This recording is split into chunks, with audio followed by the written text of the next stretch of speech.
Hello दोस्तों, आप सभी का स्वागत है। दोस्तों, ये है 9th और 10th chapter crimson moon series का। और आपने पिछले वीडियो में देखा ही होगा कि कैसे राजा रीरू को गुफा के अंदर ले आता है और उसे ड्रैगन के सामने फेंक देता है। तो अब जानते हैं आगे क्या हुआ। रीरू की चीखें गुफा के बाहर तक सुनाई दे रही थी। वही गुफा के अंदर रीरू को उस ड्रैगन ने अपने पंजों में जकड़ रखा था।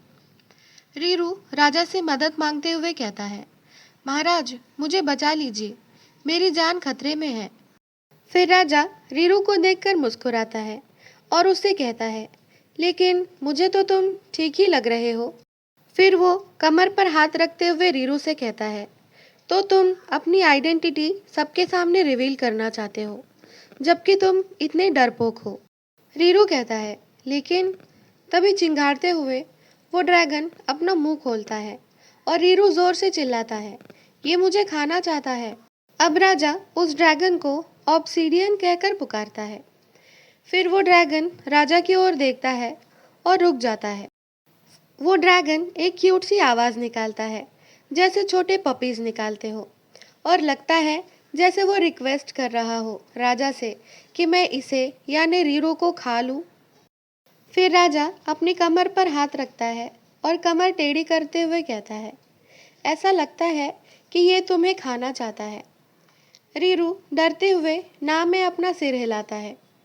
फिर राजा अपने मुंह पर हाथ रखते हुए कहता है, मैं सोच रहा हूँ कि क्या करूँ।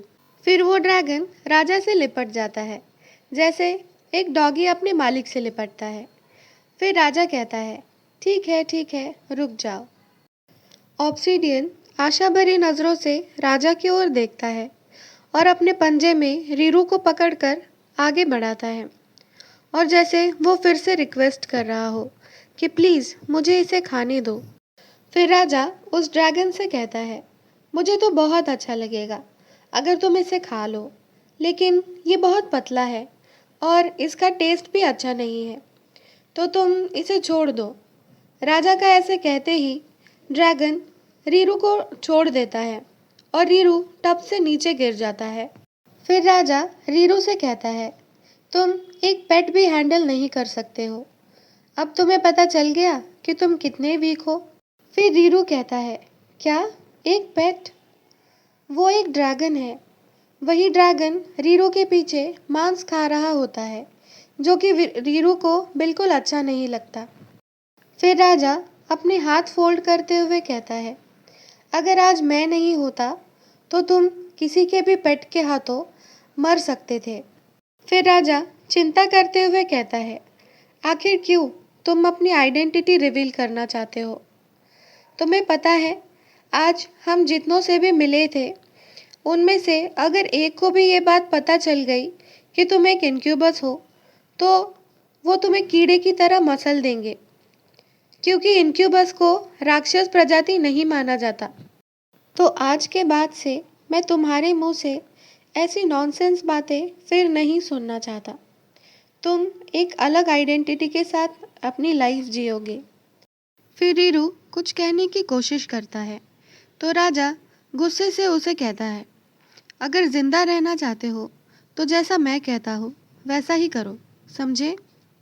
रीरू बिना कुछ कहे हाँ में अपना सिर हिला देता है। फिर राजा रीरू की ओर देखता है और प्यार से उसके सिर पर हाथ फेराता है। रीरू को अच्छा लगता है, लेकिन वो ज़बरदस्ती वाली स्माइल करता है। राजा कहता है, चलो अब ऐसा मुंह भी मत बनाओ। फिर रीरू उठकर खड़ा हो जाता है। राजा उससे कहता है, चलो मैं ऑब्सीडियन से तुम्हें प्रॉपरली मिलवा देता हूँ। ड्रैगन गुर्राते हुए रीरू की ओर देखता है, तो रीरू डरते हुए राजा के पीछे छुप जाता है। राजा कहता है, ऑब्सीडियन, ये रीरू है। ये कमज़ोर है, लेकिन तुम्हारा खाना नहीं है। अब मैं तुम्हें कैसे समझाऊं? ये मेरा दोस्त है। राजा के मुंह से दोस्त शब्द सुनकर रीरू थोड़ा चौंक जाता है, लेकिन वो बहुत खुश होता है।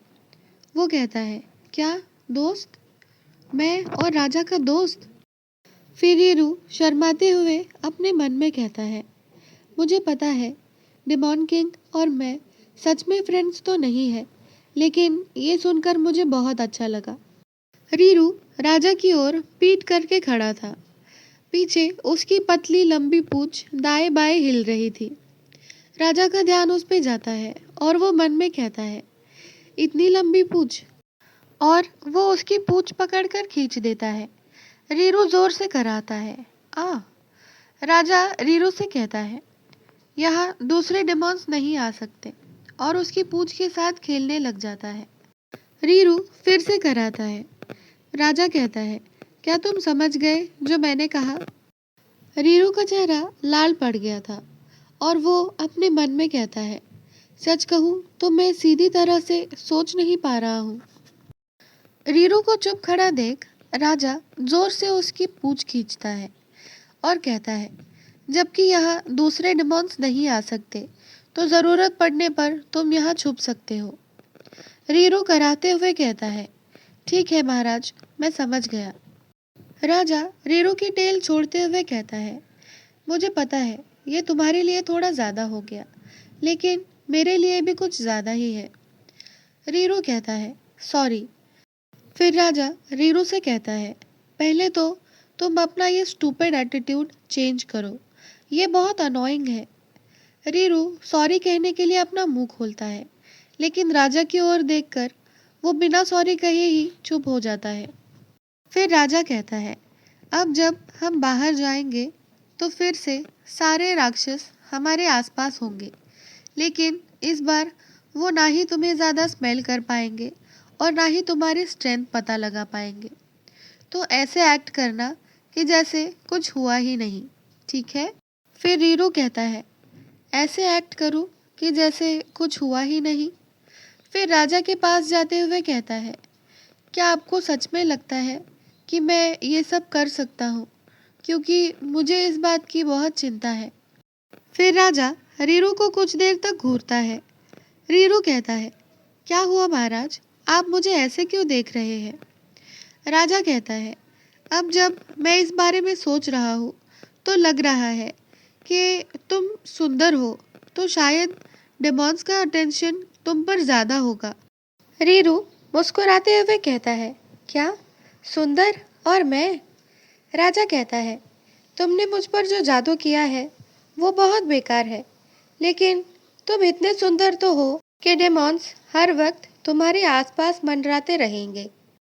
रीरू खुश होते हुए मन में कहता है, मैं बहुत खुश नसीब हूँ कि मैं एक इनक्यूबस पैदा हुआ, और राजा से लिपट जाता है।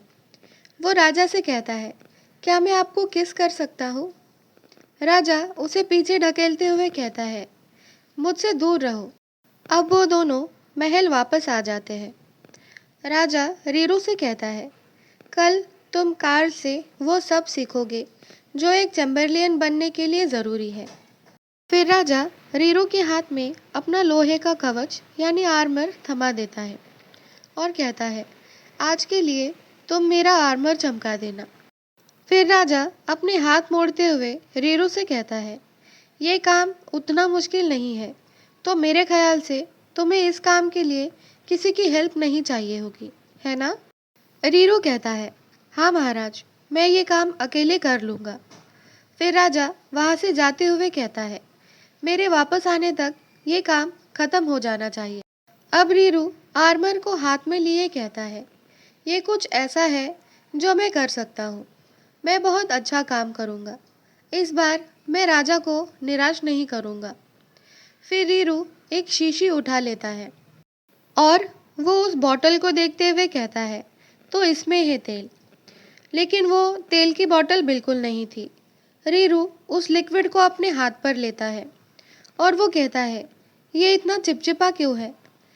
शायद मुझे इसे डायरेक्टली आर्मर पर घिसना होगा, तब शायद चमक जाए। और रीरू उस लिक्विड को आर्मर पर घिसने लग जाता है।